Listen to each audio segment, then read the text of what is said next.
So today I want to show people how I do a little bit of my editing and maybe just give a little insight into why your pictures maybe take a little bit longer than expected. I don't just shoot and burn. I actually edit every single picture so that they are polished and look as good as possible. In the editing process or the proofing process, my client loves this picture, and I can see why. All the kids are happy and looking good, but I'm not a huge fan of Dad's face. He's just kind of caught in between a smile, and I hate the fact that I cut off his head. Show my client because I didn't think it needed to be in the gallery. So, but what I'm going to use this picture for is extending the top part of our of the other picture that she likes. And I'm going to snag Dad's head from this one as well. So what I'm doing is selecting this section. I'm going to Command C to copy it. I'm going to go to the picture that she likes, and for the I'm not going to just paste it on there because it won't work without changing the canvas size. So I'm going to go in and change my canvas size. I'm just going to make the height ridiculous so I have plenty of room to work with. And then from my other image, I Command C that to copy it. Now I'm going to Command V here to paste.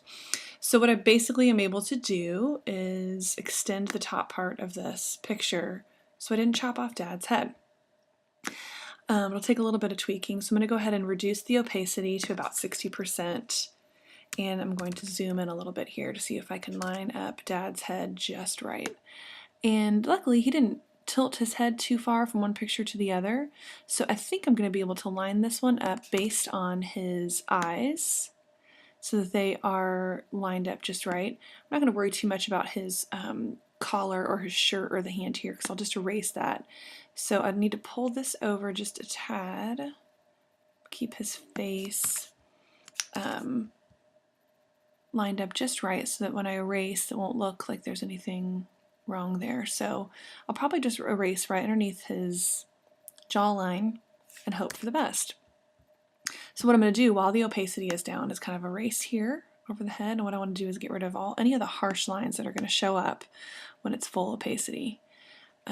So we'll just start with erasing his hand because that's obviously the most blatant thing that will show, and just erase the harsh lines. I'm going to go all the way across the top here and the harsh line there, and go from there. And now I'm going to play with it, going back and forth with my opacity and turning it up. So look, I think we've gone from an adorable picture, but I hate that his head is cut off, to Dad with a little bit better of a smile and his head is not cut off and all the kids are happy. And as a perfectionist photographer, I'm happy too. I'm going to come back in over here because I see this little tiny line from where I had a harsh, just from where we cut and copied. And I'm going to carefully erase that because we're getting really close to the other part, to my line here. So I think that's the only other place where it's noticeable. Let me just zoom in and check around his collar. And there's a little bit of a place I want to fix. Oh, I changed my mind. I don't like that. So Command Z. I don't think it matters that his arm is showing back here. I think it'll be okay. And some of these little bitty tiny details no one else will notice but me because I know exactly what I did and didn't do to the pictures. So I don't know. I think that is a good fix for this picture. And the final thing I'll do is with my layers, I'll Shift Command E to flatten them, and then we're going to crop it back down to size. And this will be kind of an odd shaped image in their final gallery.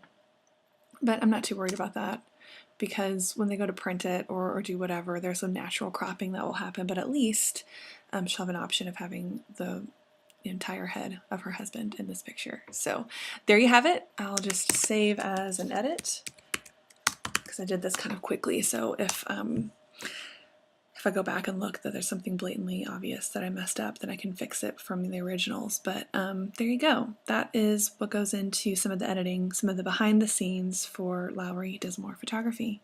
Thanks for watching.